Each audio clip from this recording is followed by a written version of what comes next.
Join us every weeknight at 9 p.m. Central Standard Time, 10 p.m. Eastern. The Intrepid radio program, a Scotty Roberts Productions broadcast.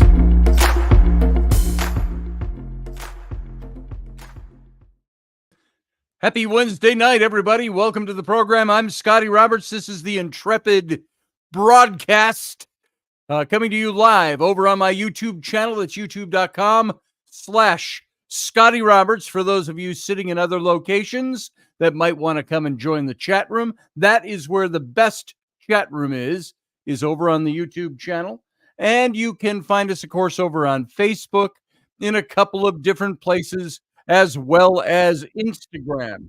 If I didn't screw up Instagram somehow, something weird's going on with my Instagram. I tried to post over there to say, hey, folks, and it froze up, but I'm hearing it in the background, I think. So we'll see. So if you're over there on Instagram, come on over. If you're not seeing us on Instagram, I don't know what to tell you. Anyway, welcome to the program. Let me get rid of this big old banner, and let's just go this way. We could throw up our proscenium arch just for the hell of it, just to be theatrical. There we go. Proscenium arch attained. Isn't that like in Star Trek? They'd say arch, and it would open up for the holodecks. So hopefully the Instagram is working. I hit something. I think I hit the share button instead. Oh, there it is. Yeah, it's working. It's going. All right. That's good. I'm happy. All right. Enough of that small talk. How's everybody tonight? Hope you are enjoying your day. How does everybody like the new vice presidential candidate that's over joining Kamala Harris, Tim Walz? And for those of you who don't know, I grew up my whole life in Minnesota with a few sojourns in foreign states away from there. And we came over to Wisconsin, Rainey and I, from the Twin Cities, Minneapolis, St. Paul area to Wisconsin, 15 plus years ago when we were buying the ranch and when we came and we just kind of settled in the western Wisconsin area. And we're about half an hour from downtown St. Paul by highway and another 15 minutes to get over to downtown Minneapolis. So that gives you an idea. So we're very close by, and a lot of Minnesota politics, a lot of people here in our small town, small country town, east of the border, the river that divides Minnesota and Wisconsin. A lot of people work over there in the cities. So there you go. So I'm very used to Minnesota politics, and I'm thinking that Tim Walz, somebody asked me today, what do you think of Tim Walz, since that's your neck of the woods? And my opinion of Tim Walz is that he comes across as, and probably is, a really nice guy. He's probably a nice person. He seems to have the personality, the farm boy upbringing and all of that. And he's got the nice personality. He seems to be a joyful person. He seems to be a happy person. He's in a good position in life. A lot of people don't have the kind of position he has, obviously. And so I think he's a happy person. And I think he brings that with him. However, I think I have to ask how much of that happiness is, and I'm just asking the question, I'm not accusing him of anything. I say, how much of that is artifice? How much of that is the real him? Because some of the things he does, and I've seen him in some angry settings where he's expressed his angst about something. And I wonder how happy a person he is. He is pushing an agenda that is and this is kind of what prompted tonight's topic, cultural Marxism, which, as I was looking that up to find out some ins and outs about it, there are some people who think that that's a conspiracy theory, it's been called, and it's really not a conspiracy theory. Elvis, are you in Minnesota by any chance? You call him the Minnesota Miracle, or is that what they're calling him now? So I look at him and I say, I've seen his policies, and I know people, Leslie Holker, who is here I don't know if she's here tonight, but she's here quite often, follower of the show and in the chat room. She lives over in St. Cloud, Minnesota. And so she experiences Walz and his decisions quite often. I was surprised he got reelected, to tell you the truth. But then again, what is Minnesota but the most liberal or leftist state in the union, save for California, maybe New York. So it is the only state. Remember when Reagan had his landslide in 80? Maybe some of you aren't old enough to remember that. The only state he did not carry, Minnesota. And Minnesota's always been DFL, Democrat Farm Labor. And so Minnesota, Trump early on, not too early ago, as early as late as a month ago, 2 months ago, thought Minnesota was starting to lean toward Trump. Now, what I think is happening is that all of a sudden you've got the Democratic Party is being billed as being on fire now in a good way, because now they've got Kamala. Now they've got Walz, and they're just on fire. Oh man, this is the best thing that's ever happened to the Democratic Party. And so I think you're seeing a little bit of that wobbling, because what you had were probably a lot of people that were disenfranchised or disillusioned or deluded by the Democrat Party that were leaning more Trump. So he was polling that way. Now they're going, oh, now we got something, and they're maybe leaning back a little bit.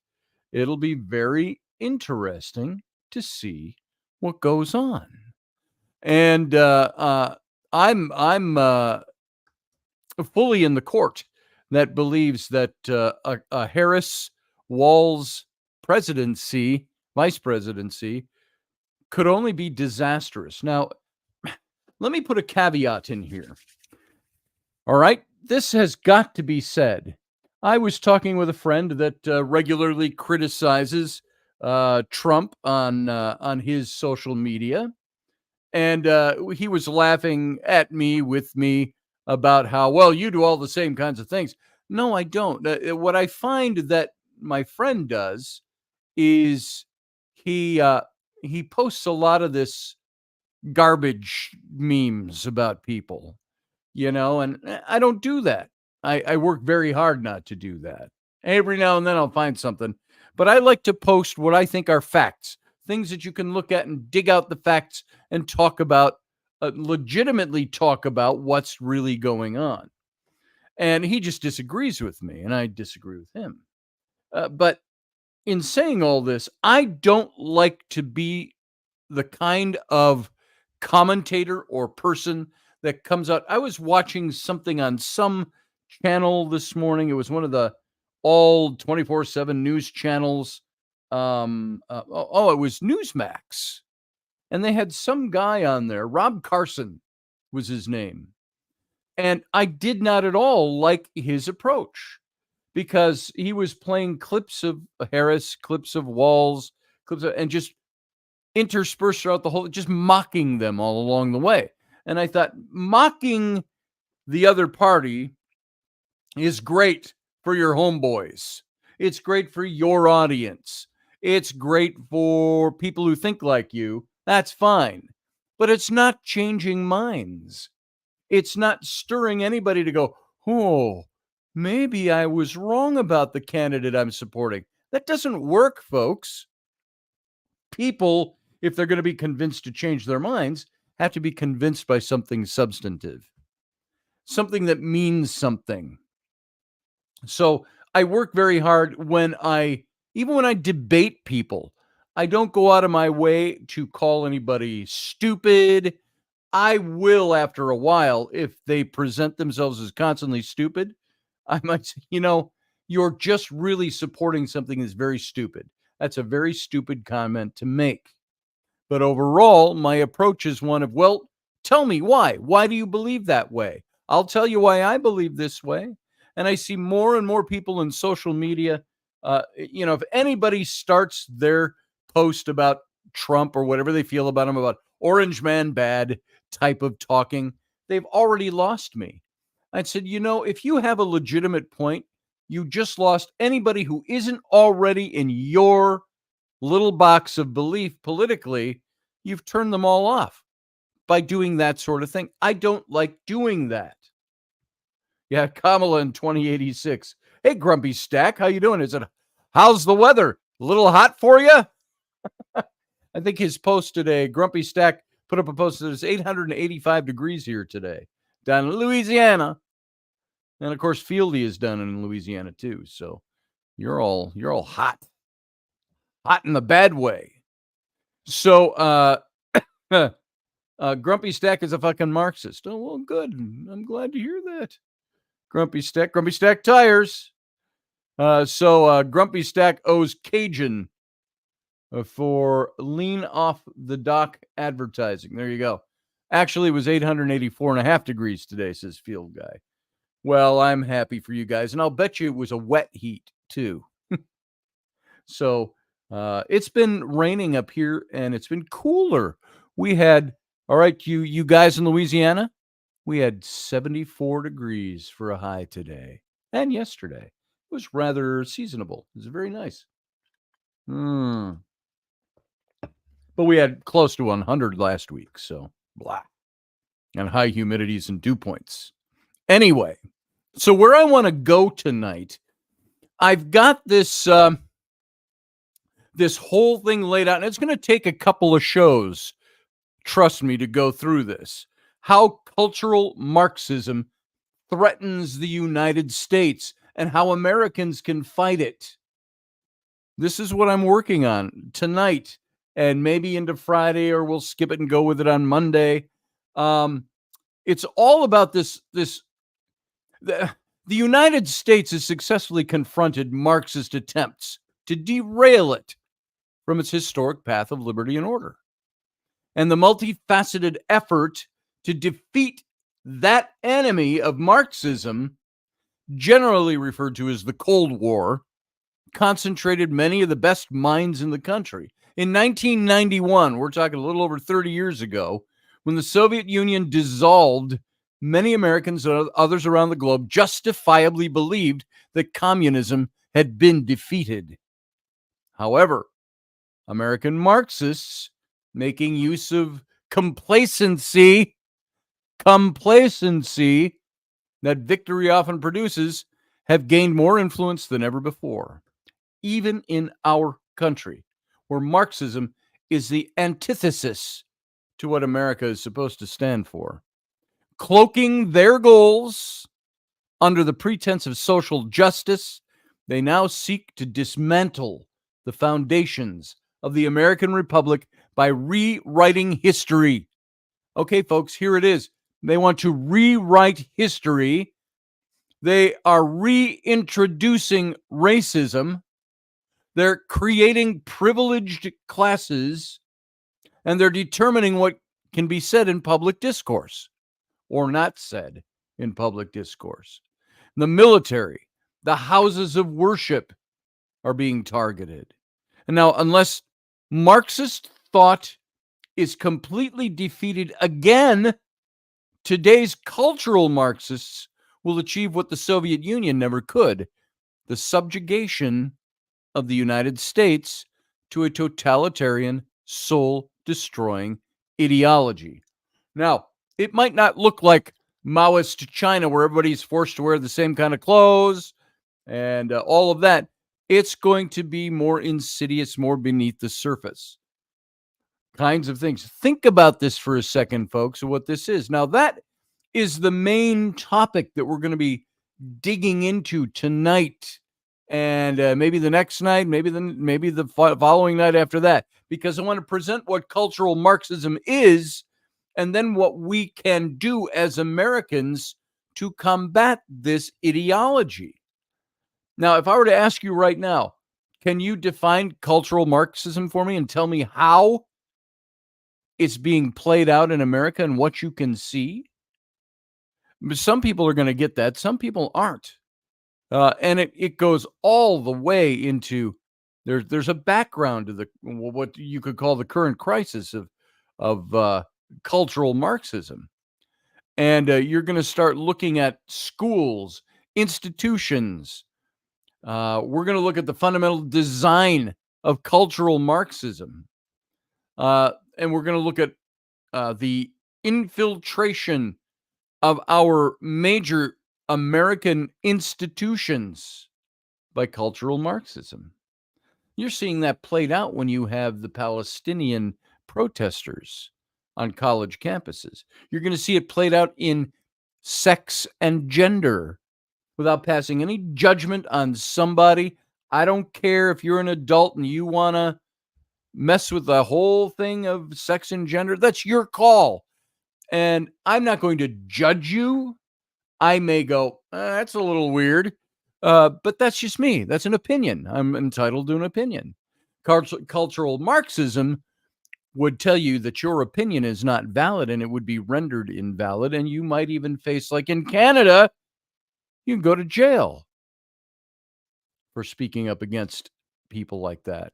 You look at the climate, Greenpeace. I remember Greenpeace. I thought it was a pretty cool thing when it first came out.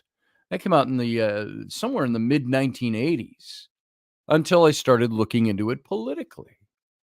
The post-Soviet consolidation, the fundamental purpose and the identity of the United States is what I'm going to get into counter all of this. And so we may or may not start digging into this a little deeper tonight, but I'm being a little sidetracked by something that I want you to take note of. In looking at all of this stuff about cultural Marxism and wanting to talk about it, I came across this great article in the National Review, and it's entitled Kamala Harris's First Big Mistake. And I want to see when this is dated. Oh, this is dated August 6th, so this is just yesterday that this came out. And it's Kevin Lamerick from Reuters. Oh, wait, I'm sorry. That was the that's a photo that went along with the article. August 7th, it came out today. And it's Noah Rothman of National Review. And I want to give you a little touch and go on what he wrote about. It's kind of like this. On the menu today, Kamala Harris takes what may be the biggest opportunity in the modern history of American presidential politics and absolutely blows it. And I want to go through briefly, and yeah, quite recent is the 7th. That's today. Thank you, Matthew Sainsbury. Got a sense of humor. So, Grumpy Stack, his birthday was August 4th, 3 days ago. He's now 145 years old, 145 and a half, if you were to ask a kid. So here it is. Harris's vice president pick error. And I want you, we're going to fold this into the whole talk about cultural Marxism. So, we want to say on the right, if you're a conservative, and you look at Kamala Harris and you go, I don't want to see her win the presidency, and I have my reasons. And then you see her bring in somebody like Governor Tim Walz of Minnesota, and you say, now I really don't want to see them win. Not that it's like saying, oh, you ever have a bully at school go, after school, you're so dead. I remember I had a guy say that to me once. He says, you're so dead, Roberts. And I said, is so dead different than just dead? So Kamala Harris, and Walz, they're so progressive. They're so Marxist in their ideology. Is that different than just being Marxist or politically progressive? And progressive makes it sound so pretty. Oh, of course we want to progress. We want to get forward. We want to keep moving. That's not what that's all about, folks. So in selecting Minnesota Governor Tim Walz to join her on the presidential ticket in November, Harris has declined to make the most of the impossibly rare chance to skip over the fractious and embittering dynamic that typifies primary elections. So by selecting Walz over Pennsylvania Governor Josh Shapiro, the Harris campaign has signaled that the lady is not for triangulating. So rather than appealing to the middle of the electorate, this is going to be an election in which both parties try to maximize turnout among their respective partisans. That's what this has turned into now, especially with Walz in the vice president's saddle now. And partisan Democrats insist that Harris's pick of Walz was the path of least resistance. And by the way, I keep hearing this, Harris's pick of Walz. Well, she did the actual public picking. But do you think it was her decision? I'm going to ask an honest question, and I'm not asking it just to be an ass. Do you think Kamala actually made that decision on her own? Or was this the decision? It's like Biden stepping down. Did he make that decision? Oh, it was so heroic. Oh, it's such a heroic. I hear all these leftists and Democrats. Oh, it's such a heroic thing. Oh, he so loves his country that he stepped down. And I'm like, are you buffoons or do you just play one on social media? Because he didn't step down because he wanted to. As I heard somebody put it, you go check the Resolute desk in the Oval Office right now. It's going to be filled with the claw marks of Joe Biden being dragged out from behind that desk by those in power around him. I guarantee you that's what happened. And so Joe Biden was probably made some awfully steep promises. You're going to step down, or I will bet you anything, dimes to donuts, Pelosi, Schumer, Obama, and the rest, they all pretty much said, if you do not step down out of your candidacy for the president of the United States for a second term, you know what? You may just have to face the 25th Amendment. And you may have everybody in Congress, with rare exception, voting to take you down and take you out of office for incompetency. So Biden had to go along with that. Why do you think you haven't seen much of him since he did that? He's no longer relevant. And I guarantee you, he believed that he was as good as they were billing him prior to that. And that was only 3 weeks ago, folks. It was just a few weeks ago. But partisan Democrats insist that Harris's pick, or the vice president that was picked for her, was the path of least resistance. Walz is inoffensive to every faction of the Democratic Party. Progressives, youth voters, minority voters, squishy moderates, and low information voters whose political preferences are determined by optics and sentiment. By the way, when I mentioned the other night, there are different kinds of voters, two different kinds. You got your low information voters and you got your high information voters. Your high information voters are really the minutest percentage point. 1, 2, 3, 4% at best. Now, that's not a scientific statistic right there, but just look at it. Those are the ones who are informed. They incorporate critical thinking, and they look at everything. The rest, the other 96 to 99%, are your low information voters. And there's the ones whose their political preferences and who they're going to vote for are determined by the optics of something, the way it looks, and the sentiment. Right now, they are so billing Kamala Harris, attempting to rewrite her, which is something Marxism does, by the way. It rewrites history. They are rewriting her to try to make her better than she was. And when you have anybody on the other side of the aisle that says, well, wait a minute, that's not what she's about. Oh, you can't criticize her. And so they use the Saul Alinsky methodology of calling you a racist, calling you a misogynist, calling you all these things, because how dare you stand, in front of a woman of color who is running for the office now, who 3 weeks ago they hated, even in their own party. Now they don't anymore. So, and you know what? So far, it's working. Look out there. It's working. Maybe not on the thinking, the critically thinking, or the high informational people. It's working on the low information people, the people who don't check their facts, who don't care. They are swept up in the optics and the illusion of the delusion. So that's my take on it, by the way. That's my opinion. You can differ with me on that, but you'd be wrong. So you got all these people that will support her. Progressives, youth voters, minority voters, squishy moderates, low information voters. But as Nate Silver opined shortly after Harris's decision was revealed, Walz's value is not in helping deliver these voters, most of whom are already sufficiently enthused by Harris herself. He is a pick meant to pacify the loathsome malcontents in orbit around the Democratic Party. That's why he was picked.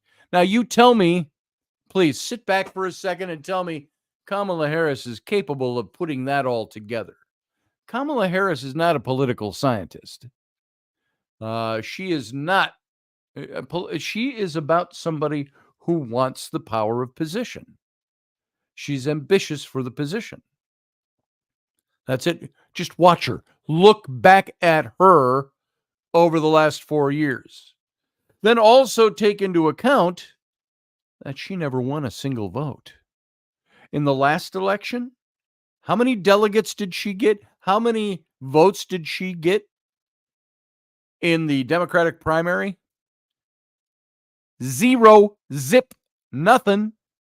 That's why she dropped out. She was brought in by Biden because he wanted a woman of color. You can call that by whatever initials you want, but that was the only thing. And everybody was saying, is she qualified? Except the low informational voters who loved the optics of it. They didn't ask any questions. So the Walz choice was designed to maintain the social fabric of the Democratic Party and avoid news cycles about a disappointed left and Democrats' internal squabbling over the war in Gaza. Now, this is not a cost-free proposition for Democrats. As former Obama official and CNN commentator Van Jones confessed, you also have anti-Semitism that's gotten marbled into this party. That was his observation. And he's as leftist and progressive, a liberal as they come. I like him. I think he's a great person, but I disagree with his political ideologies. He said, how much of what just happened is caving into some of these darker parts in the party? Talking about Walz. So when an honest Democrat is willing to describe anti-Jewish bigotry indelibly woven into the fabric of the party that he supports, there's a much deeper rot that's spreading within the Democratic firmament. You got to think that. Van Jones? So, do you even know who Van Jones is? Go look him up if you don't. Van Jones. You'll recognize him probably right away. But when you have an honest Democrat like him, I've seen him say some things I agree with. And he's willing to describe this anti-Jewish, anti-Semitic bigotry that's woven into the fabric of the Democrat Party, that he supports the party. There's a much deeper mold and rot that's growing in there, especially in the firmament around them.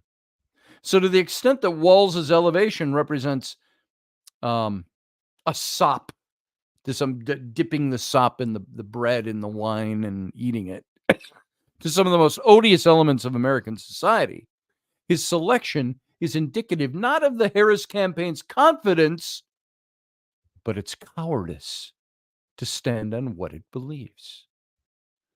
Because you know what? I don't know that Kamala Harris wouldn't stick her wetted finger in the air to see which way the breeze is blowing. Grumpy Stack said it best right there. I feel as if I'm in Germany in 1934. That's at Grumpy over in the chat room. It's a good time to be a student of propaganda and how it works, says Mechanics over in the chat room. Grumpy said, if she picked Shapiro, I'd be a little worried. She picked Walls, so I know there are ulterior motives. Absolutely. It's cowardice, not confidence. So why did the Harris team pass over Shapiro, Pennsylvania? Maybe, remember, they kind of leaked. They thought it was him. On Monday, somebody leaked it. And Kamala Harris busted a nut, or at least her party did. Party handlers. Maybe Harris's vetting team, led by former Attorney General Eric Holder, remember him? He found some horrific skeletons in the closet of Shapiro. Maybe that was it. Far more horrific than the oppression research Shapiro's opponents dug up. Regardless, we can guess that the explanations for Harris's choice have so far failed to satisfy Democratic bigwigs. We're telling the New York Times that they were unnerved by the sordid, vaguely anti-Semitic whisper campaign deployed against the governor. Talking about Shapiro.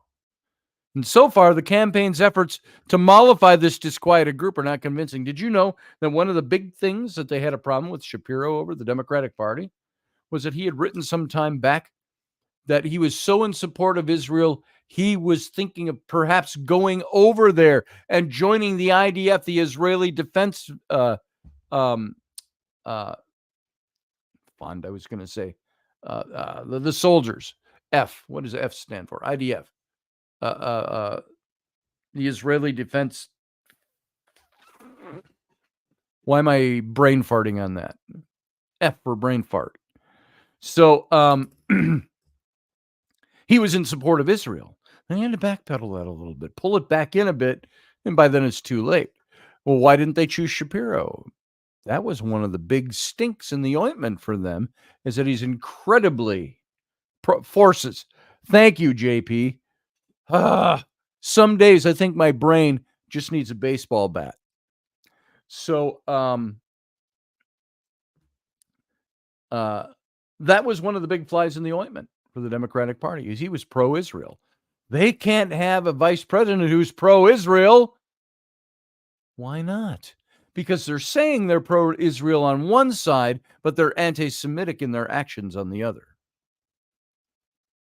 Now, Josh Shapiro was seen as not someone who could deliver the state of Pennsylvania based on internet polling.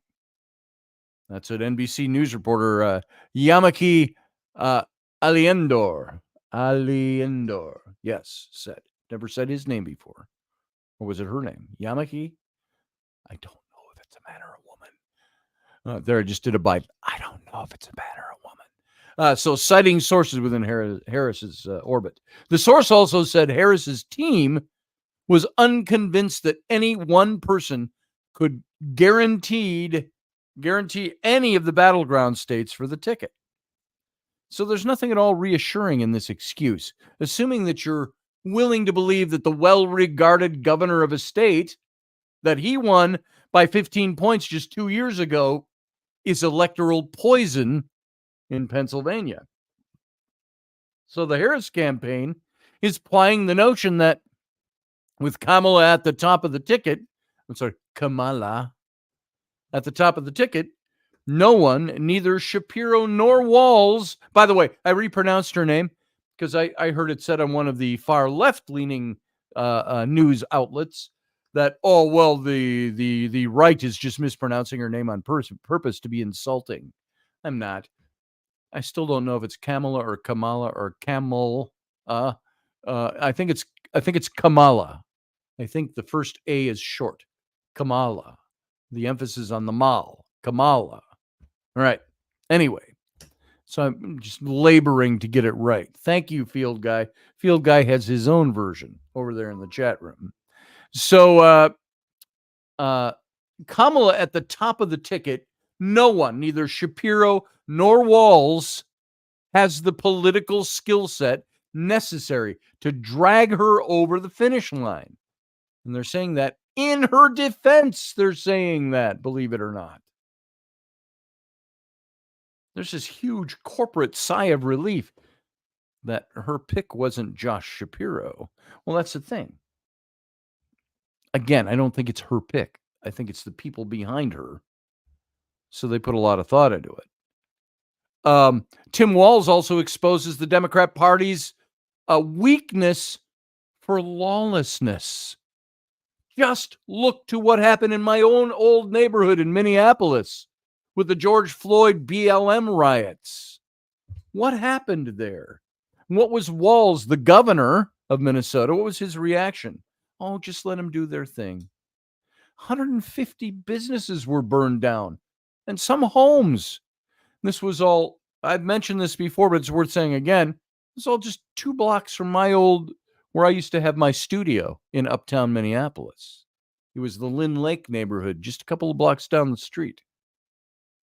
And you didn't want to be in my neighborhood, old neighborhood, that night either. So, and now they're also trying to revive anti-Trump lawfare. So, this is the judge, by the way. That's on the side, Judge Chutkin and Jack Smith. We'll see where that goes. But internal polling notwithstanding, this rationale doesn't make a lot of sense. What does make sense is the reporting in the Wall Street Journal and elsewhere indicating that Harris felt intimidated both by Shapiro's natural political talents and his ambition. You ever watch Shapiro, whether you agree with him or not? Brilliant speaker. Very strong, younger, good-looking dude for, middle-aged man. He looked good. And if Harris's handlers felt intimidated by Shapiro, by his natural strengths and political talents and his ambition, Kamala Harris was a shrinking flower in his presence. So, Harris's allies believe she was looking for more of a governing partner than an electoral boost. And in other words, Harris would rather leave electoral college votes on the table than be upstaged by a more talented subordinate. That could soon prove to be a fatal error for her. Yeah, could you imagine you're the presidential candidate and you grabbed somebody for your vice president who ends up being so much more over the top than you, so much more balanced, so much more poignant, so much more articulate, so much more politically talented? That's what she had in Shapiro. Frankly, even to a certain extent, as much as Tim Walz, and this is where as far as I'll take some of my insults, the teddy bear, gummy bear, smiley-faced Tim Walz might be a happy, joyous man on the inside or on the outside. Maybe he really is. But he's also a much more articulate speaker than her. I'd just take all the political ideology out of it. I'd put him up against her in a debate any day. I'd put him up against, even though they're both at the same, you know what I'm saying? Hypothetical, imaginary. I'd put him running against her any day. He'd win hands down because she doesn't have the chops. So she needed somebody with chops. But this isn't the only example of Harris's campaign, the Harris campaign's timidity. It's hard to blame Vice President Harris for basking in the relief enjoyed both by Democratic partisans and the media professionals following Joe Biden's decision to bow out of the 2024 race. She seems so up on cloud 9 with all the news. She is loving this because she has been taken from somebody that even she knew a month ago. Nobody wanted her. The Democrats didn't want to remove Joe Biden because they didn't want her in his place. They wanted to run somebody else. When they found they had no choice, what did they do? They reconstructed her. And that's what you're seeing right now. So a more daring campaign might have taken that opportunity to reintroduce its candidate to voters by having her sit down for a friendly interview or two with known quantities in the media landscape, the party's most reliable homers. who wouldn't press too hard, but would prime the candidate to face sharper interlocutors later in the campaign. So instead, the campaign made Harris into an abstraction in the effort to preserve, for as long as possible, the Democratic euphoria that followed Biden's defenestration. They took him out. Biden was forcibly taken out. What level of force? You have to look at that. I'm sure there was some hot tones. Knowing the way Biden is, and by the way, being cognitively impaired, dementia, one of the things about dementia is your anger. You get angry a lot quicker. You saw a lot of that in Biden. I'm sure it was not an easy task. That's why they all went in there together as a group and told him, you got to step down or we'll have you taken down. And I'm sure they made him some promises too. That's speculation on my part. I wasn't on the inside. I think it'll be interesting if history eventually tells us what it was.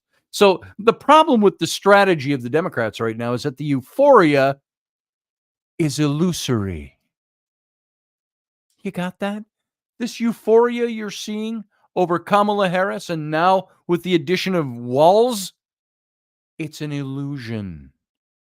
It's predicated on little more than the fact that Harris is not a decrepit white male.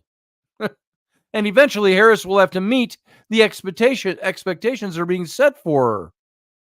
Voters are going to be in for a rude awakening when they're exposed to an unfiltered, unmoderated version of the vice president.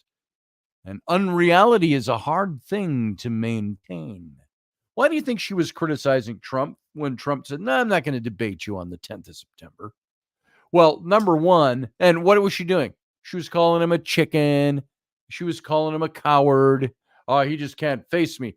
Watching somebody like Kamala Harris look into the camera or into the audience and say, he just doesn't have what it takes to face me. He knows he's going to get beaten. You look at her and you go, your jaw wants to drop, and you go, do you actually believe that? Do you think that Trump is afraid of debating you?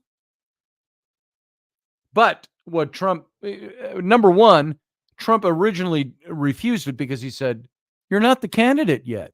You are not the person who has been voted in. As a matter of fact, I put up a silly little post today of my own, and I wasn't trying to insult anyone, but I wanted to say, hey, I hate to brag, folks, but I've won just as many primary votes as Kamala Harris. Boom. None. Zero. Zip. She didn't win a single delegate. I don't know why the Democrats are set up that way. She didn't win a single vote. And she's already before they've even come to their convention being touted as the candidate. I think Trump was saying, I'm not going to recognize that. That's just strategy, some of it's political strategy. And so now, and he proposed a different date. And he said, the second thing, he said, the one on the 10th was set up between Biden and me. And he said, I'm not going to do that. Let's do a whole new deal. We'll do a new deal, Harris and me. Let's meet on, and he proposed September 4th, 6 days earlier, and at Fox News in an open stadium setting. Because Biden didn't want that, remember? And Trump agreed to that. He says, now that Biden's out, I want to rewrite this agreement with the new candidate. And they're not going for it. She's so far not going to do it. I actually saw her say, well, I'll be there on the 10th. I'm not going to his thing on the 4th. I'll be there on the 10th, whether he's there or not. That's like, yeah. Don't be a dick, Kamala. So if you got something to say it. Trump showed up to the, was it ABC or CBS that did the last, no, it was CNN. Trump showed up to the CNN debate. By all the terms, no audience, Mike shut off all the requirements that Biden gave. Trump showed up to that.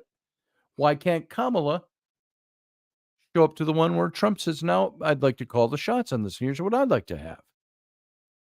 But anyway, voters are going to have this rude awakening when they're exposed to this unfiltered, unmoderated version of Kamala Harris. And what's more, Harris isn't even making the most of the unreality that presently surrounds her. At the moment, it's abundantly clear that the political press is willing to let the vice president get away with almost anything. Sure, you know what? Maybe she once supported doing away with the private health insurance industry, but she doesn't anymore, according to her campaign. What more do you need to know? They're asking, what more do you need to know? She's changed. Likewise, Harris no longer supports a fracking ban or a Soviet-style federal jobs guarantee, which were all the things she stood on. Her staff said so.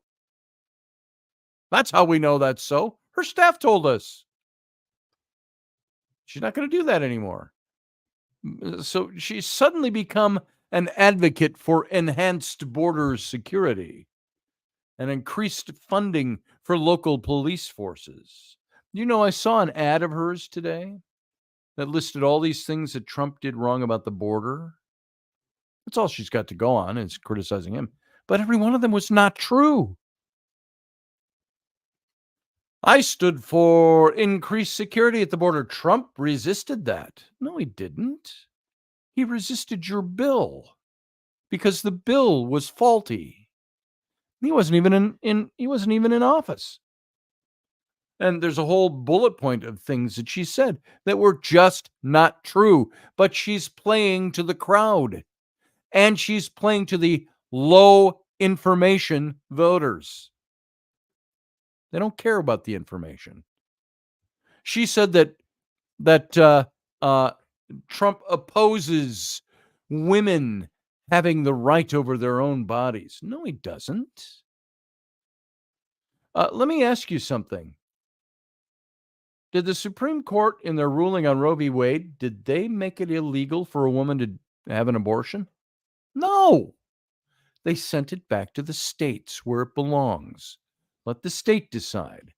And you know what? If your state doesn't support it, go across the river to the other state that does and get it done. Nobody's taken away anybody's rights. That is another lie of the left and a lie of Harris's that she's trying to capitalize on. So adopting this new persona of hers has been really easy for Harris, in part because those whose whole role in professional life is to be skeptical of politicians collectively suspended their disbelief. That's why it's easy. But the Harris campaign has done little to reinforce the narrative that it's retailing. Neither Harris nor his subordinates have articulated a conversion story, much less a convincing conversion story, to explain her sudden metamorphosis over the last 3 weeks. She's simply deemed herself a born-again moderate, and the press has played along, knowingly played along. You think the people in the press are that dumb? No, the people in the press are that biased. And with the Walls pick, Harris's campaign seems to have brought and bought into its own hype. It's convinced that it needs a progressive, a folksy, Midwestern nice, though he may be, emphasis on the may, to round out the ticket for disaffected progressives. But while Harris is a cipher, every indication from her career in her public life is that she, too, is also a committed progressive. And as a result, Democrats are now saddled with a presidential ticket top-heavy with progressivism. Whoa, we're too progressive up here. Whoa, we're going to tip over. They're top-heavy. So for over 2 weeks now, the GOP has been on the back foot. The Trump campaign was derailed by Biden's withdrawal from the race. It really was, folks. Look at it. It was a bit derailed. and it struggled to break into the Harris-dominated news cycle in a positive way. Walz's selection provides Republicans with the opportunity to get their bearings by returning to the tested attacks on progressivism's excesses, which failed to generate traction during the connubial phase of Harris's rollout. And you know what? It's going to be that way for the next 3 months. Right now, the news media is totally enamored with doing everything they can to push the new Democrat ticket. They weren't pushing Biden. They were starting to criticize him. What's that, Grumpy Stack? I told my wife to expect 12 inches tonight. That means I need to pump 24 times. I don't know if I can last that long. Wow, I missed context there. Anyway, let's move on. Yeah, Randall Flagg, tampons in the boys' room. What happened to smoking? Yeah. We're going to go to the boys' room, boys, and get us some tampons. Sorry, I have to be that way. I have to mock something. So Walz backed all these programs that were designed to provide illegal immigrants with driver's licenses. Should an illegal immigrant get a driver's license? If they're going to be here in the country and they're illegal or undocumented, to use the safe language, why should they deserve the same exact documentation and rights that citizens get? There are privileges to being a citizen. So he backed, in Minnesota especially, driver's license for illegals. He issued an executive order in Minnesota giving minors access to irreversible chemical and surgical treatments for gender dysphoria. He signed a law that makes it harder for Black and other disproportionately represented, quote unquote, disproportionately represented children to be taken into foster care based on activists' claims that the evidence of child abuse must be higher for minority children than it is for their white neighbors. Walz's administration of Minnesota's executive branch was plagued by accusations of malfeasance, staggering incompetence. And by the way, we're not getting into the personal jibes. This is his record. Personal stuff is a whole nother ball game.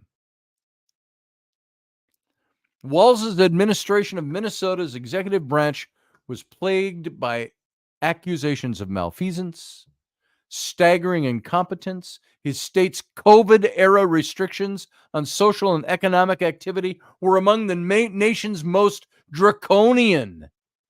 And in that period, his administration caved to a grotesque fashion, which prescribed rationing society's benefits based on race. And by his own admission, his handling of the 2020 riots, which took place in my old neck of the woods, which exploded under his watch and were loosed upon the world as a result of his conspicuous inaction, was an abject failure. You know, he started this thing in Minnesota where if you saw your neighbors violating the social aspects of COVID, having people over for a cookout, you could call and report them so they would get in trouble legally in Minnesota.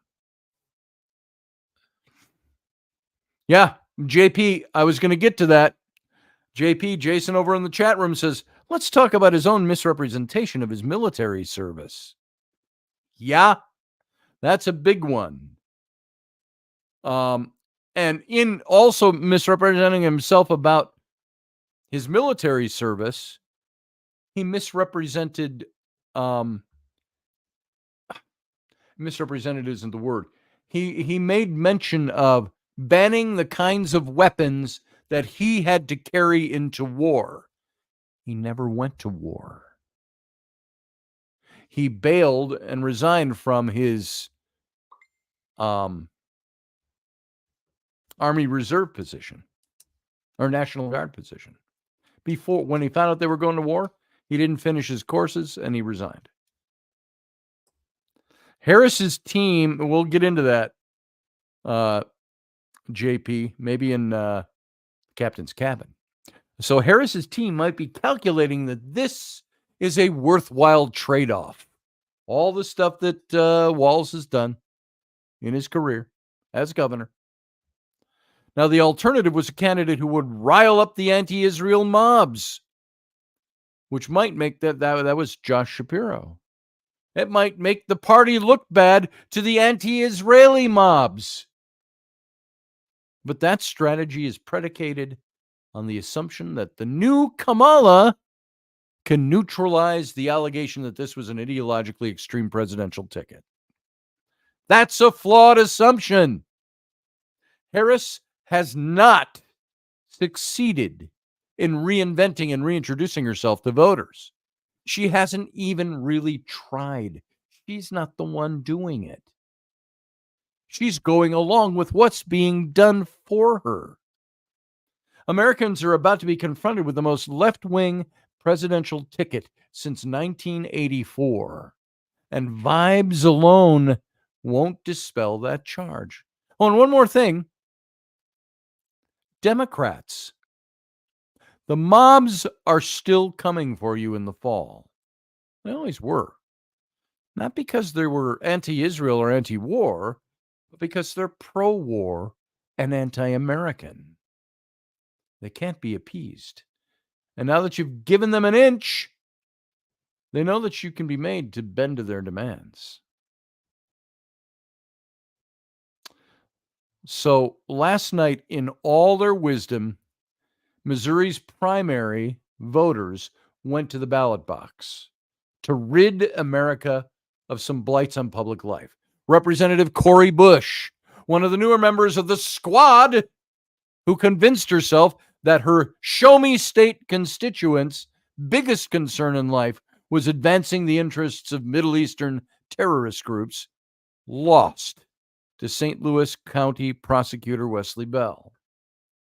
Likewise, Valentia Gomez, an internet sensation who was running on the GOP line for Secretary of State, whose pitch to voters consisted of burning books and admonishing Missourians against being weak and gay, came in 6th place in her primary.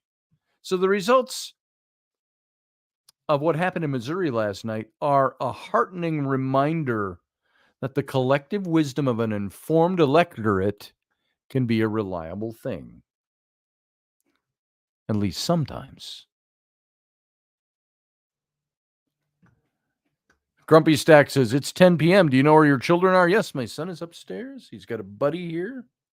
My daughter Rowan is with her mom in Alaska, where it's 3 hours earlier. It's only 7 p.m. there.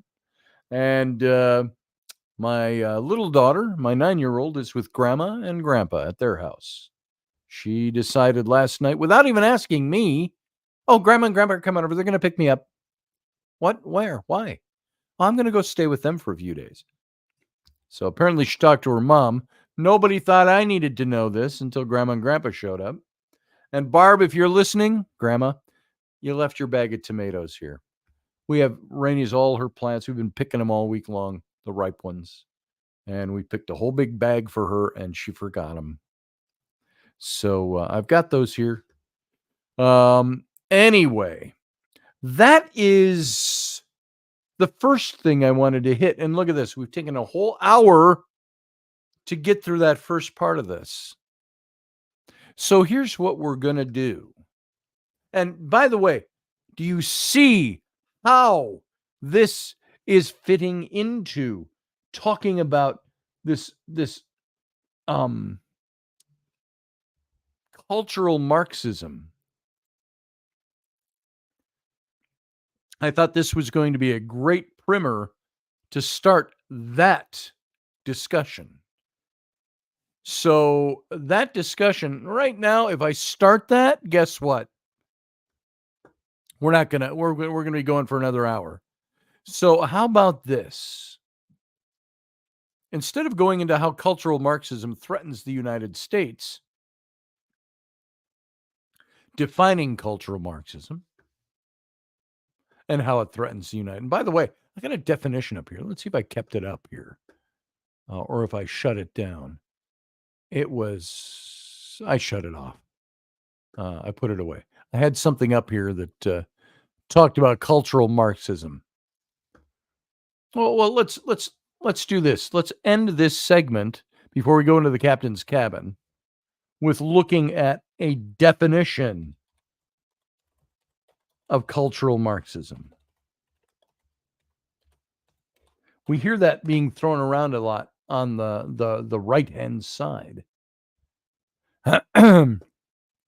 Here's one definition in Google. It's a Wikipedia one.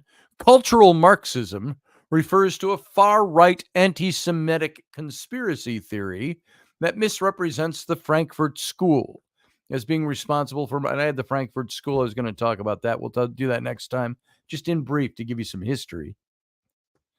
Responsible for modern progressive movements, identity politics, and political correctness. So what else? Cultural Marxism conspiracy theory. That's what it's called. This far-right anti-Semitic conspiracy that misrepresents the Frankfurt School as being responsible for modern progressive movements. The conspiracy theory posits that there's this ongoing and intentional academic and intellectual effort to subvert Western society via a planned culture war that undermines the supposed, they use the word Christian values, I say Western values, of traditionalist conservatism. And they seek to replace them with culturally liberal values. Whoever wrote this was obviously in support of liberal values. So we can look at that. We'll look at that again next time we meet, maybe Friday. We'll talk about this. I know Friday's supposed to be ghost days. And if we keep ghost day for Friday, we'll hop into this again next Monday. But maybe this is a good primer and a good place to stop the discussion on this for tonight, unless we pick it up again in the captain's cabin. So, who's going to bed? Oh, it's past my bedtime, says Grumpy Stack. I know where two are, my daughter. I have no clue where they are. Correct, JP. Yeah. Walls left his men because he didn't want to go to Iraq. They bellyache about Trump having flat feet or something like that, or getting his 4F, I think that's what it's called, to not go into the service during Vietnam. What about Walls? He didn't want to go. He didn't want to go fight in Iraq, so he dropped out. Let's see. Too late, says Sean Stroik. I missed what that's about. I'm missing context. But anyway, folks, let's go out for a little break because we are going to come back with the captain's cabin in a few minutes here. And so I want you to go do whatever you got to do for the next minute or two. And we'll be right back. So live long. If you're not coming back, live long and prosper. Otherwise, sit tight. We'll see you right here.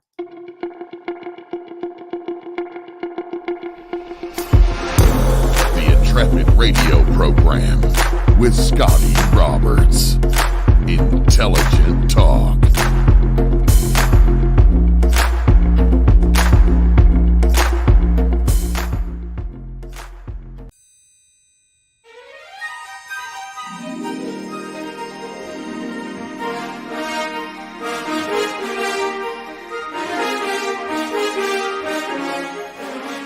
Hey folks, this is Scotty Roberts, and this is the Intrepid radio broadcast.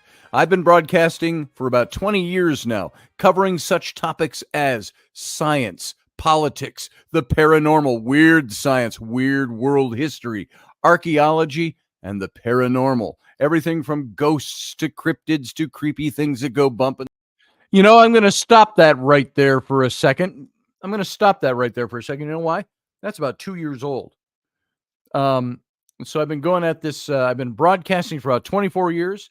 If you want to help support this program, and I don't mean in a big way, I'm not asking for 1.5 million or 150,000 like what's his toes just donated to Ben Stiller. Just humbly donated to Kamala Harris. I'm not asking for that. Although if you want to give me $150,000, you can. That's for $4 a month or thereabouts. Go over to my Patreon. Look at my Patreon, Scotty Roberts. And I don't know if it's under Mr. Scotty Roberts or just Scotty Roberts. I think it's under just Scotty Roberts. Let me take a look. That's all that little ad is. And I got to recut that because it's old now. It is just Scotty Roberts. Patreon.com/Scotty Roberts. You can come over and join my channel over there, and you can, for a mere $4 a month, you can get all this goodness that is the Intrepid radio program, and then some. So that's all that was. Let's get back to the break here, and we'll take it from there. Here we go. Let's see. Let's go with, let's just go with this one. Sit tight.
Dave, I love you, brother.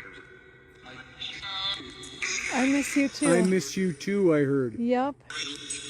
Did you guys hear that? I heard that. I miss you, Dave.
Hey, folks, welcome back. This is now the captain's cabin. Me mateys. And I'm going to get rid of my Intrepid radio proscenium arch right there. Boom. And we're going to go naked with a naked screen like that. And first thing I wanted to do, not that this is of great, wonderful radio interest, but I want you to get a load of I got it sitting right here on my desk. I had to go to the pharmacy today. And this is my your partner for good. This is from my pharmacy. First thing I want to show you. This is the age I've gotten to. See this bag? This is in my Rolling Hills Asylum little tote bag that I got from Sharon Coyle over at the Sharon. Sorry, this is what I use the tote bag for, to hold all my medicines. So this is all my prescriptions, because I'm old and I'm diabetic and I have heart stuff going on and blood pressure stuff and yada yada yada yada. I got that, and I got that, and I got these are what I have to take every day. I just want you to see this. Let's see, that, and that one. And then there's now this is just all from the big grab bag. That one. And that's my nitro. That's a little vial of nitro in there when I run out. I haven't had to use it but one time in the last 2 years, so I'm good. There's that one. Then there's that. And we got that one. Some of these are temporary ones. There was one for arthritis in my hand. I don't take those anymore. There's one for it's supposed to take the water out of your system. It just makes you pee more, is all it does. So I don't take those because I don't like it. I got those. And I got that one. That's only got, that's the one that makes me pee too much. I don't take that one. Okay, now that's empty. Now, I went to see the doc today just to check up. How you doing? How's things? And he said, well, you don't have any of this. You should be taking some of that. And you should also be taking some of those. And all those you don't have any left of. Oh, but then there's these as well. And what is this one? There's so few in there. What is that? Is it Timbe? It sounds like something Zulu. EZETIMIBE. Is a Timbe. Izamatimbe. Whatever that is. I don't know what half of these are even supposed to do. And then there's that one. And there's one more in here. Some of these are refills, I guess, of the big lot. So that's what I got to do every day. It's the Cuban beat. Oh, wait, that's not Cuban. But so anyway, I just thought I'd share that with you because it's sitting right here on my very messy desk right now. And so that's what I got to do every day. And I don't know what would happen if I just stopped taking it all. Cholesterol. Is that what the Izatimbe is? That's cholesterol. See, I should know. Hey, everybody that's come in late by an hour and 10 minutes. So, welcome to the show. It's Captain's Cap. Oh, look, I've got Field Guy is already here. How you doing, Field Guy? I'm good. Now, Good. Who came in late? That's a penalty stroke. What? It's a penalty stroke. Whoever came in late. That you came in late? No, I was here from the beginning. What's a penalty stroke? I don't know. I guess in hockey? I don't know. I don't know what you're talking about. You said that's a penalty stroke. No, I said for everybody that came in late. Oh, for your latecomers. Penalty Cake still stroke. Tore? I didn't know Cake still tore. I'll be damned. It's going the distance. What? I went to see Cake. It's a band. I went and saw Cake too up in the kitchen. There's about half left. So whack with the stroke. But So I just got to put this stuff away while we're talking. yes, I did the Grumpy Stack commercial. I do it all the time in my streams. I'm waiting for Grumpy Stack to become rich and famous so he can pay me my ad revenue, or at least buy me a to become rich and famous so he can give me a set of new tires. Exactly. He's got the buy 4 get 0 special right now going on. Buy 4 get the third one for free. Buy 4 get nothing, not a goddamn thing for free. Nothing free. What kind of crappy outfit is that? I don't know. I'm waiting to get the ad revenue. That's what Elvis was referring to earlier about the ad revenue with my co-host. He does the lean off the dock moment when he's got to go to the restroom. So I do the commercial. And I do the lean off the dock where I goes like, I'll do it real fast as a joke. I do it fast. Elvis, where are you from? I asked that earlier. Did you answer that and I missed it? Who? Where's he from? Is he from your neck of the woods, or is he some nondescript, undisclosed location in the United States? Grumpy Stack? No, Elvis. Elvis told me he was in North Dakota somewhere. North Dakota. Huh. That's all I know about Elvis. A lie. It's a lie. Elvis is what we call a professional troll. He trolls the shit out of me, and that's cool. He's even pissed my co-host off. Love him. I love him being here. He always tells everybody to. Here, I didn't see him say it. He might have. Folks, if you're in the YouTube channel, give it a thumbs up. That helps the show. If you don't want to put $1 or $2 into the show a month, go get the thumbs up in there. Sometimes I look at shows and it's got, 200 people watch this show and there's 1 thumbs up. It's like, come on. Well, is that a thin dime? It's a quarter, but in all fairness, YouTube does hold the thumbs up for like 2 to 3 days where you don't see them all right away. Oh, okay. So if you check back, like, when you do your stream and you might end it, it might say like 22 views and you're like, wait a minute, I know more than 22 people watch the damn thing. Right. It takes like 48 to 72 hours to kick in, because I'll do my stream, I'll have 6 likes, and 3 days later it'll have like 22 likes, and I go, okay, well. There it is.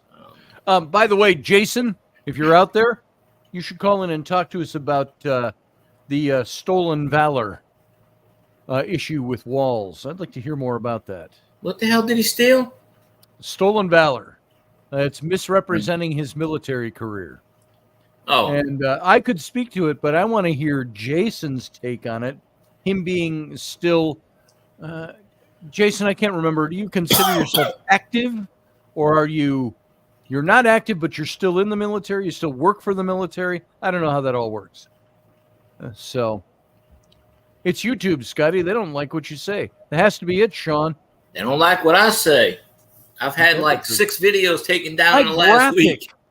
My graphic for this show, this right here, when I shared that to Facebook from YouTube, it wouldn't show up. It just showed my header. And this wouldn't show up. I kept trying it over and over again. I waited. I redid it. I reloaded. Wouldn't show it. It showed my header. It knew you were going to talk about camel toe. Yeah. So I just had to put the graphic up instead of the linked graphic. And I put the link in the verbiage in the text. Facebook is a funny thing. Well, that came from, I thought that was coming from YouTube, because YouTube kept putting up my header as opposed to the graphic for the show. So the header was my face saying Intrepid Radio. YouTube is changing a bunch of rules yet again. Every couple of months they change rules just to piss people off. My co-host told me last night. Cover their asses is what they're doing. My co-host told me last night. He goes, he's done with YouTube. He's like, F YouTube. I'm turning off my monetization. I'm done. I'm not screwing around with YouTube. He's like, I'm not doing it. Crap. Not doing it. Because he does super chats. They take 50% right off the top. There it is. If you pay with Apple, they take more. But that's why I always say the best way is to go through PayPal or some other YouTube super chat. They just take money away. It's best to go through PayPal or WhatsApp or whatever. I have a couple things that come through super chat. I got to tell you, I don't know what exactly is coming to me from that, because I didn't really pay close attention. So I'm looking for something here. If anybody's trying to call in, I'm not paying attention. You still there, Fieldy? Yeah. Oh, okay. I'm not looking at my screen, so I couldn't tell if you were still there. Oh, I'll talk if you want. I'm just looking. I was looking for the header on my end. It doesn't matter. I'll do the Grumpy Stack commercial. Oh, there's Wake JP. JP can do the Grumpy Stack commercial. You don't know it, though. Give us a Grumpy Stack commercial. Let's hear it. Grumpy Stack commercial? Okay, it goes like this.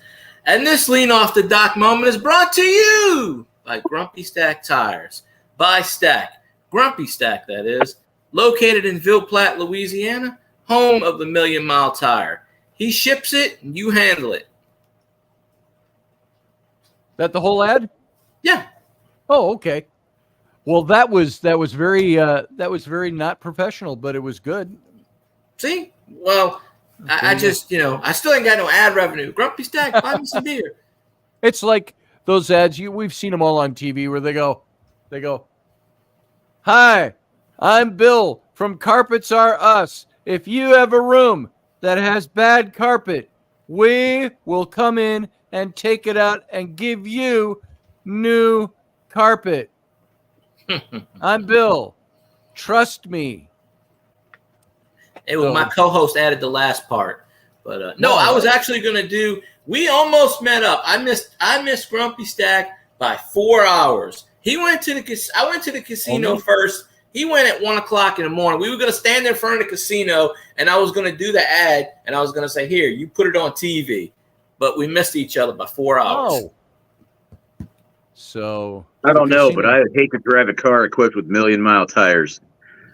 Yeah. That would be the roughest wearing tire ever. I would think so. Probably. So, Jason. Yeah. I want to hear from you on, now these are the kinds of issues that I look at and I go, should we be capitalizing on this stuff? And I really don't until I hear them, the other guys, touting it. And they go, "Oh, wait a minute. If we're not supposed to criticize it, why can you put it out there as and it's a falsehood?" So that's the way I see this military thing, is that initially when I heard somebody talking about it, I go, don't go there. Just go with what's going on. But then I hear Walls touting his military career to try to counter J.D. Vance, who actually went to war. So that's one of the things that, first of all, the guy was basically frocked as a sergeant major. All right. The dude was never officially held the rank of command sergeant's major. All right. He was in a guard unit. He was, they deployed to Italy. Okay. And again, Italy, they were doing base security for the base there, where the 173rd was deploying from, because 173rd, aka the Red Catchers, aka Sky Soldiers, the 173rd Airborne is based out of Vicenza, Italy, and they were deploying, and his unit was over there pulling basically, area security for all the deployment, deployment facility stuff and things like that. When they got back, their actual command sergeant's major had left. He had retired, reassigned, something, whatever, right? And so they took him. He was a first sergeant at the time, moved him up to that slot, and he took a conditional appointment to go into that slot. He had to complete the sergeant's major academy and do all of that stuff, which is now, at that time, I'm not entirely sure. Currently, it's a course that is remote learning for the majority of it, and then you do like 2 weeks down at Fort Bliss, Texas, I believe. Okay. And he did not complete the sergeant's major academy. He was sitting in that position and did not. He was acting as the sergeant's major, they basically had him wearing the rank, which would be frocking. So he's like, hey, look, you're in the position, you're carrying the rank kind of thing, right? But Yes. you're not being paid as a sergeant major. He definitely did not retire as a command sergeant's major. All right. When he retired, and he didn't even show up to collect his own retirement papers. All right. They're unsigned by him, only signed by his unit, which means he didn't even bother collecting his retirement. He just bolted. Paperwork. He just bolted to go run for the Senate. Wow. All right.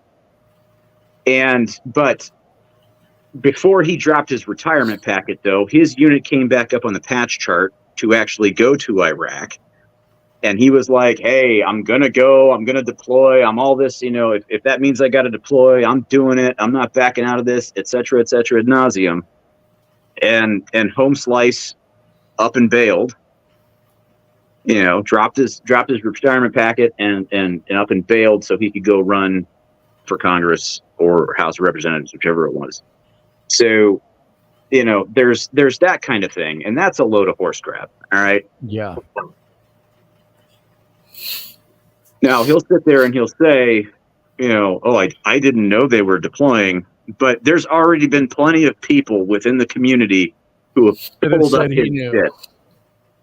They worked with him, they worked around him, all of this stuff. There are people like he was seen at some sort of rally or some sort of interview or speech or whatever, wearing a ball cap that had Special Forces emblem on it, that apparently he was given when he, making the rounds as, a senator or representative, went to go visit like First Group or something like that. And they hooked him up with some swag, and right. he was wearing that while he was out giving some speeches, whether he was out, stumping or whatever. I can't remember exactly, but there's been a whole bunch of people from the operator community who have just started digging and just started pulling paperwork, trying to pulling whatever they can on this guy to be like, this guy's full of shit. Then, his whole thing about, taking, weapons that I carried in war. Okay. Man has never been to war. Never been to war. Never been to war. He did a vacation with a requirement to do guard duty in Vicenza, Italy. Shut the fuck up. Wow. All right. He never carried it to war. Second of all, nobody in the United States except somebody who has a class 3 FFL and can get their hands either on pre-ban or they are a class 3 manufacturer, have built, basically a dealer example, if you will, of a full auto weapon or a select fire weapon, right? Nobody who has gone down range has carried a non-select fire weapon, which is what the people in the U.S. have. Okay. All right. It has 2 modes: safe and semi. All right. And any belt feds, because you can go out and you can get FN, Fabrique Nationale, who makes the M240 Bravo and the M249 squad automatic weapon. They make semi-automatic versions of their belt fed weapons, but it's semi-automatic. One pull of the trigger, 1 round goes down range, release the trigger, resets the hammer. So at that point, they're just lookalikes of weapons of war. All right. So the way this guy characterizes everything is a load of crap. That's the problem. If I were in a room with that man and he tried to give me some shit, I would tell him to sit the fuck down, Master Sergeant. Very nice. Now, do you just a side note? When you called a master sergeant, is that just in sarcasm, or would you use that rank after he's retired out? Would you still honor that rank? Is that what you do? Well, that's more of being sarcastic and a jab. I figured it was. But. the only people that I still call sir, or called by the rank or things like that, are people that I served under and had a lot of It was respect. more a non-point I was asking. Yeah, It was yeah. not an important point. It was really minimizing what he's saying he was. Yes. And even if he did, even if he held the position administratively as a command sergeant's major, the man didn't, even if he pinned it, the man didn't hold it long enough to qualify to retire at Sure. that rank. Mass sergeant's E8. Command sergeant's major, that's an E9. You have to do a minimum of 3 years time and grade to retire with the So rank when that he you get states promoted. his rank, that's not accurate either. No, it's not. And he mischaracterizes it. Now, if this guy was out here and he was saying, he's like, you know what? Hey, I retired as a mass sergeant. I held the position of command sergeant's major for my battalion. That's an honest statement. Okay. And that's how that should be characterized. That's how it should be explained. But to sit there and say, I was a command sergeant major in the Army and not talk about, hey, I didn't hold it long enough to retire as a command sergeant's major, because basically he ended up agreeing to and signing to what worked out to be a 6-year commitment. And he tries to say that it was 4, but everybody else, I mean, there's been so many people who come out and been, there was a big letter memo that came out that was penned and then signed by multiple people who worked with the guy. For me, the importance of all of that as well would be to compare it to what he is saying and what the political effect would be behind what he is claiming. Right. And you compare that to then what he's saying, and that's why it's important. Yeah. And it's just frustrating. And that's one of the things, like, okay, so I work for the Air Force as a civilian, and the Air Force uses different terminology for things than the Army does, or terminology has broader scope, if you will, or and in some cases a more lenient scope from the definition of things. But like, so, with the Air Force, if you leave your home station as an individual augmentee, or your squadron, if you're like a fighter squadron, for instance, picks up and goes to a location that is not home station, and you're there for an extended period of time, probably beyond 60 days, would be my guess, would be what the cutoff would be. I'm not entirely sure on that one, but they call it a deployment. Okay. All right. Even though really it's just like, if you have people who are considered deployed in place because they are, you also have people who are considered deployed in place because they're actively contributing to ongoing, combat or theater type operations and things like that. But from a stateside location, that's not that, like you have units that are deployed in place, or considered deployed in place. You have people who, work a specific job that would be considered deployed in place because the nature of how their job supports ongoing missions. Okay. With the Army, a deployment is you're either deploying to an area in the rear, or you're doing like a combat deployment downrange. Okay. So like there is some distinction, but the language, if you have a whole bunch of people who hear deployment and they're like, Air Force cats go to, Al Udeid in Qatar, right? In the rear with the gear, not forward in a combat area. You have pilots, who will fly forward into a combat gear carrying, troops, equipment, whatever, and fly back to Qatar. That's a little bit more of a different story. But like all of your support personnel and things like that, yeah, you're deployed, but it's not like the Army people and like Marines and stuff like that would be like, that's not a real deployment. Okay. That's like TDY, temporary duty. All right. And, so there's variations of definitions and stuff, but when you have people who are used to more of an Air Force style of the use of the word deploy, and deployment, you're hearing somebody saying, I deployed.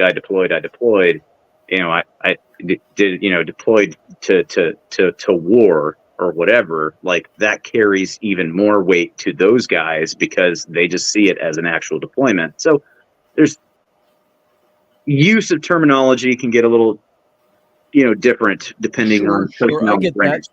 But it's the fact that he does that, man, is just it is disingenuous. It's dishonest. I just it's typed purely a in. political thing.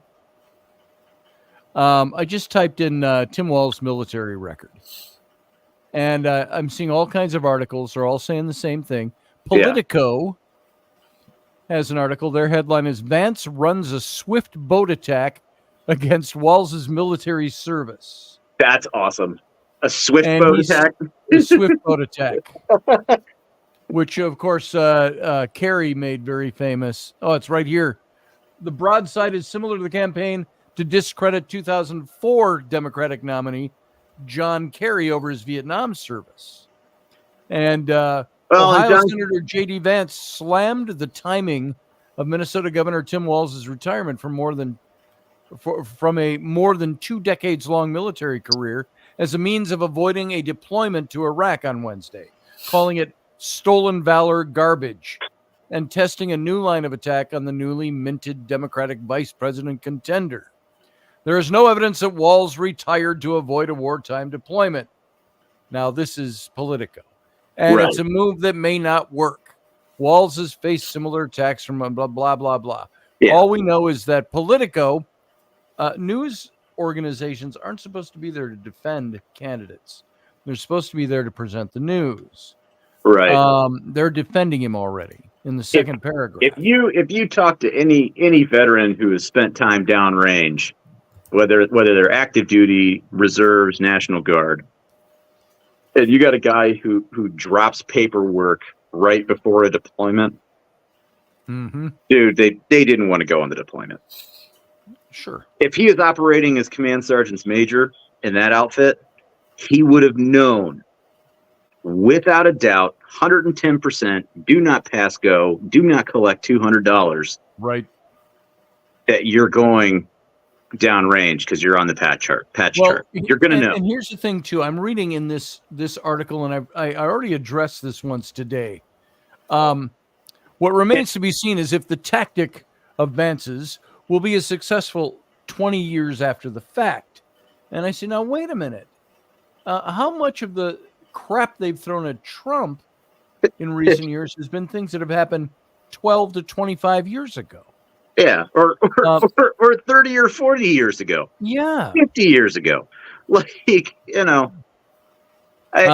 He has not spent a day in a combat zone. Vance, who deployed to Iraq as a combat correspondent in the Marines, but did not experience combat, told reporters at a campaign event in Michigan on Wednesday, "Do not pretend to be something you're not.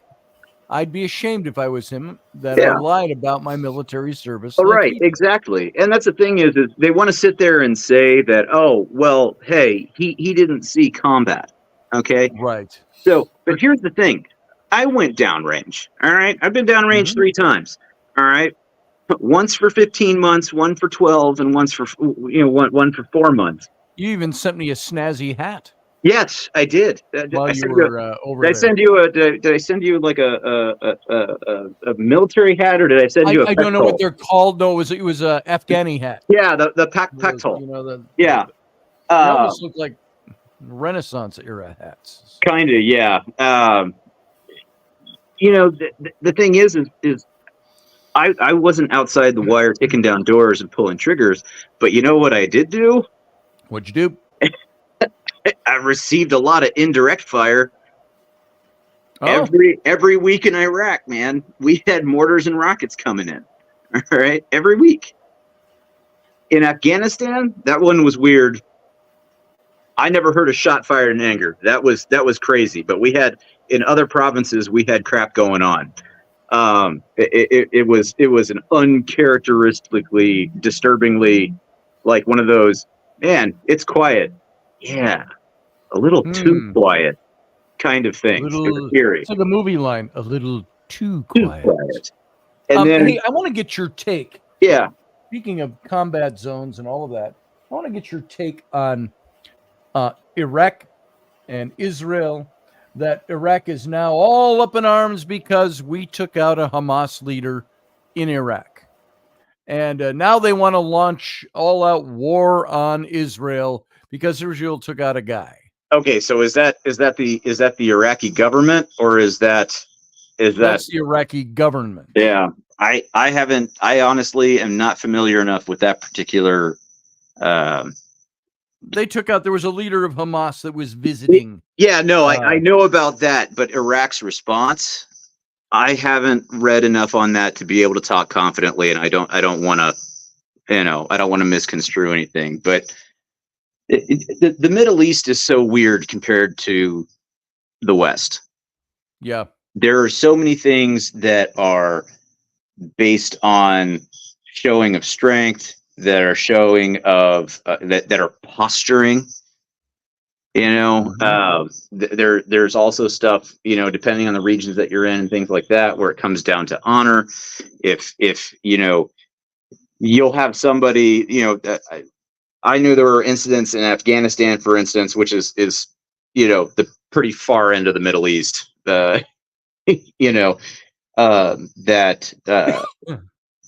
From a cultural aspect, you could have somebody who actually supported what the U.S. was doing there, right? But there's an accident that happens. A military vehicle hits their son's car, kills the son, or there's an errant bomb because of a hiccup in GPS, or a targeting thing that they would come back and be like, because of honor, I have to take action. And so they could literally say, like, you go out towards the fence line of a base, rip off a few rounds from an AK in no particular direction, not pointed necessarily at anybody, and that would clean the slate in terms of I took action, and therefore honor is preserved. Like, you have things like that. I look at all these people. Okay, I'm being too general. I look at this situation in Iraq with Israel. It's like the Hatfields and the McCoys. It's like, you done shot my second cousin. I'm coming for you and your whole family. Well, the other problem too is what you've also had go on, and from a political aspect. Yes, I can understand the rhetoric, because now you've had a foreign country come into your sovereign nation, conduct lethal military operations, without authorization or anything like that. I could understand if that happened in the United States and some foreign government came in with their little special forces black unit, came in and took out somebody that they were warring with, that was from another country, that was visiting our country, and did it on our soil. How would we act in the United States? Exactly. What would we do? But at the same time, would we then wage war on them for taking out their enemy on our soil? No, there would be something would go on, but we wouldn't wage war on their civilians. We would do a calculated strike, against a particular target, whether that target was an individual, which also sends a message, and it takes out an individual or a group of individuals and eliminates them off the chessboard, or we do a strike that would send a clear message of, you're getting pretty close to the fuck around and find out button, and we can get you wherever. It's like the whole thing with Trump sliding a picture of the Taliban leader's house across the table and saying, "And your address. I know where you live." Like, and you hear some of the jokes with, like, who was it, Clinton? We shot a $10,000 or $100,000 missile, at him, and it flew through a tent and hit a $10 camel in the ass or something like that. Yeah. Like it didn't do anything, but it sends a message. Sends a message. We'll do stuff like I that. get that. And we have the technical capability of doing something very, very surgical and purposeful like that. Iraq doesn't. I don't know what Iraq's going to do. I don't. Other than the held off posturing for rhetoric. a couple of days, so we don't know what's going on there yet. Well, and Iran the way, done the same thing. Josh Kemp says Israel paid off some Iranian forces to place those bombs, and only one said boom. I'm not sure what you're referring to there, Josh. I don't think Israel would pay off anybody. Israel would not pay off Iranian people, Iranian services. Israel is the most ethical power in that region. Everything they do has an ethic about it that is a good ethic. So I don't see them doing it. And then Iran is so anti-Israel that Iran funds heavily not only Hamas, not only the Palestinian Islamic Jihad, but also Hezbollah and the Houthis and things like that. Iran takes its money and pours it into organizations that will do their dirty work for them. Right. And Isn't they do that a lot the of big posturing. scandal about the monies that were sent for relief that just came out last week or something by the Biden administration? 134 million sticks in my head. Mm-hmm. That it was actually didn't go anywhere for relief. It went right into and here's the other thing with something like that. Even if you could sit there and actually force them to only pay or utilize those funds for humanitarian aid, what that also does is, if, in this case, you said something about 130 some odd million, right? And I don't know about it.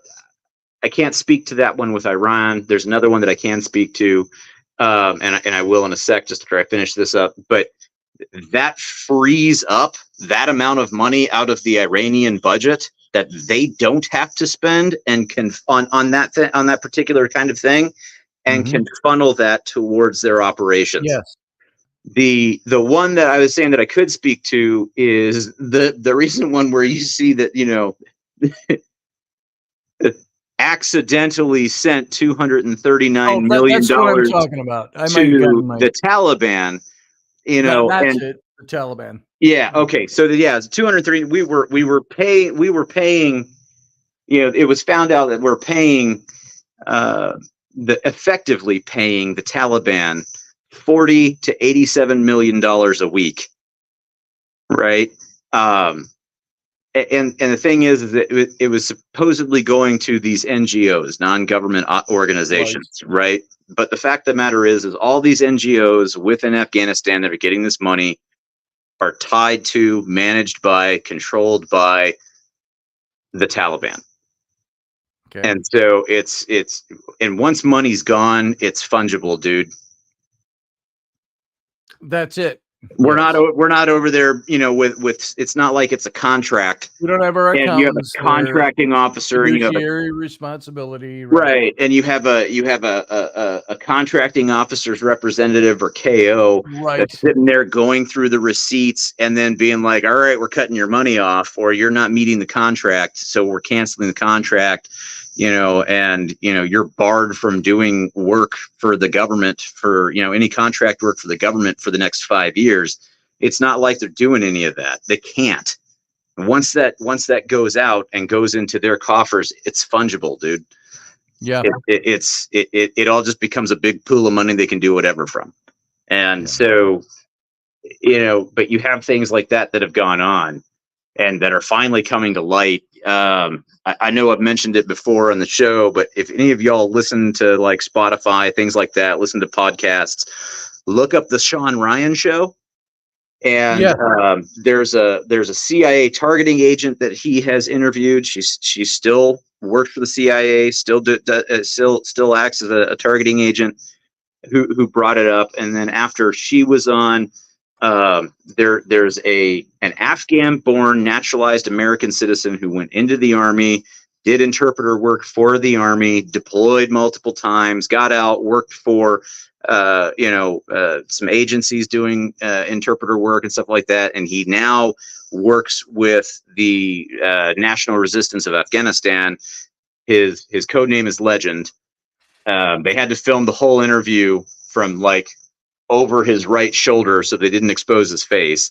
He talks all about it. That guy is in and around on the ground in Afghanistan, operating, gathering information, liaising between, U.S. and other people and the national resistance and all that stuff. And then they had Ahmed Massoud, who is the son of Ahmed Shah Massoud, who was the Lion of Panjshir, who was one of the Northern Alliance warlords, if you will, that helped not only kick the Soviets out, but was fighting the war against the Taliban before we ever got involved, and was assassinated by Al-Qaeda when they snuck in a camera filled with plastique, like they were doing an interview, and they blew him up, and they blew him up 2 days before the 9/11 strike. All right, so and honestly, read up on Ahmed Shah Massoud, the Lion of Panjshir. Incredible story. The guy was an amazing man. Much about that. Yeah, he was a civil engineer by education and trade, extremely progressive for that region of the world. In his province, where he controlled things, in that area of the Panjshir Valley and some other areas close to it that fell within his sphere of influence, women were, going back to school, being college educated, held positions in government. They weren't enforcing all of the Sharia type stuff. You didn't have to run around with a burqa, like all of those things. He was a very modern and progressive in a positive way leader. Which would have him targeted by the extremists in his own country. Exactly. The man was incredibly well educated, graduated as a civil engineer from university. He had a personal library of something like 3,300 books in a number, in English and French, in whichever local dialects, stuff like that. Like, he was extensively read, very educated man. That's kind of funny. That's a little funny for him to, in that culture, to have that many books in his private library is rare. Well, and see, I've got like 2,000 books in my library. But when I was in Egypt, I met with some of these scholars, these doctors in archaeology and history and so on. And he says, "Come, I show you my library." And then we go into his room. He's got like 8 books. Yeah. And he's like, "That is my library."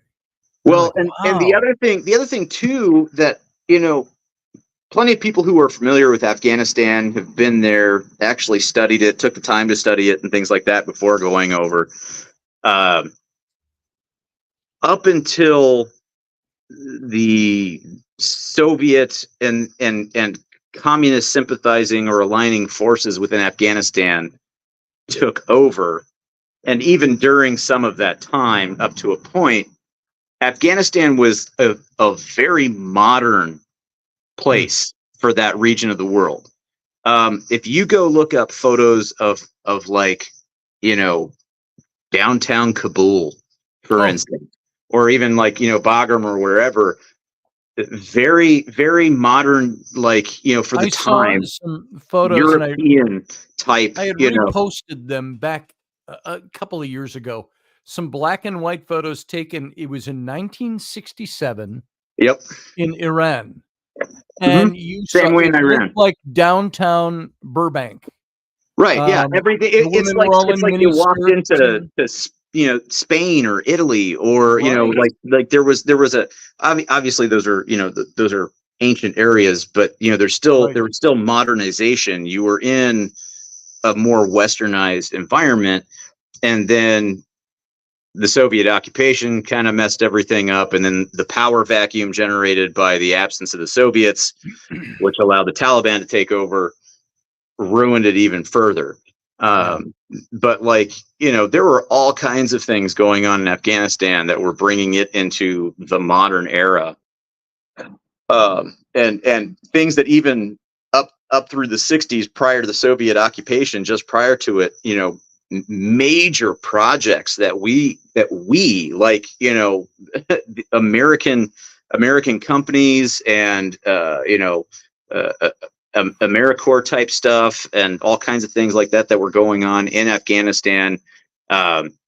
We helped build a massive hydroelectric dam and things like that during that time period. We did all kinds of irrigation projects that increased their farming capability. There's a good article out there, a couple of them actually, that actually discuss this stuff and really interesting reads on what they were doing and how successful they were with doing it, and the kind of relationships they were building with the people there. So yeah, and we've got about a minute left and we're done, less than a minute, but we'll talk about this again on Friday. We'll probably get into this.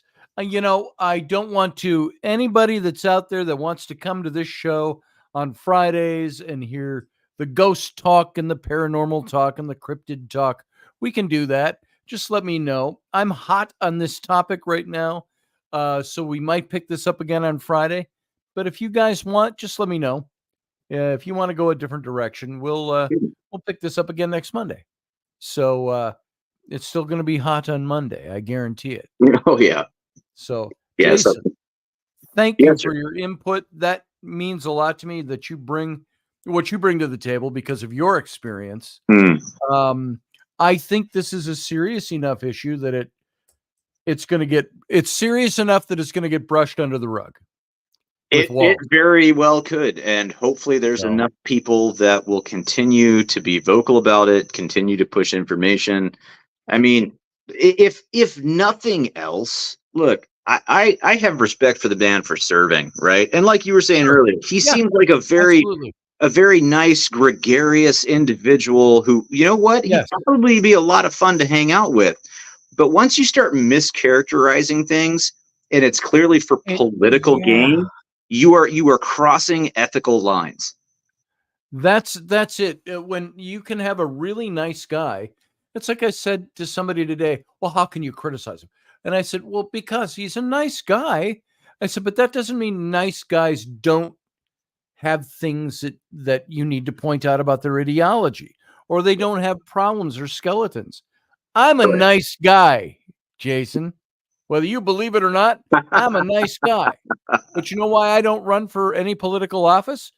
Too many damn skeletons in my closet. Right. So, we see you bounced a check in 1987. Right. We see you looked at porn on your internet.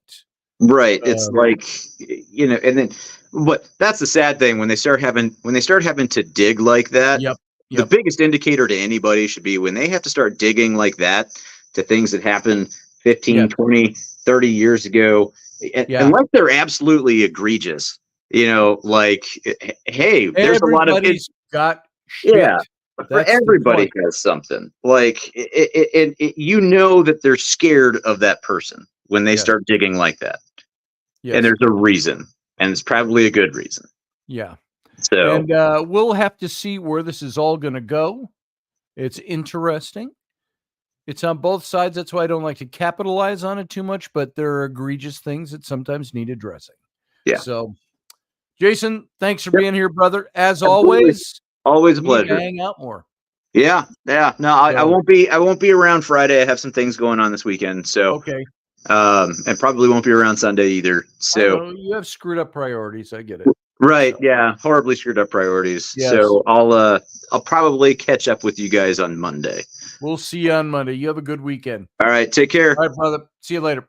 All right, everybody else. Guess what? It's that time. It's time to go. Thank you for being here, sitting here for 2 hours. Some of you. Now you might be doing other things, but you're still here. And I appreciate the fact that you've been here, that you give me your time. and your energy, and it's enjoyable to me. I love doing this, so I hope I'm creating something here, and the people that help us, like Jason, like Field Guy, like Professor Bauer when he's around, to help create something that's good for you. So you guys have a good night. We'll see you again on Friday. I want to say, God willing, on Friday. We'll see what happens, or as they say in Egypt, inshallah. So not enchilada, inshallah. Allah be willing. That's we always say the inshallah.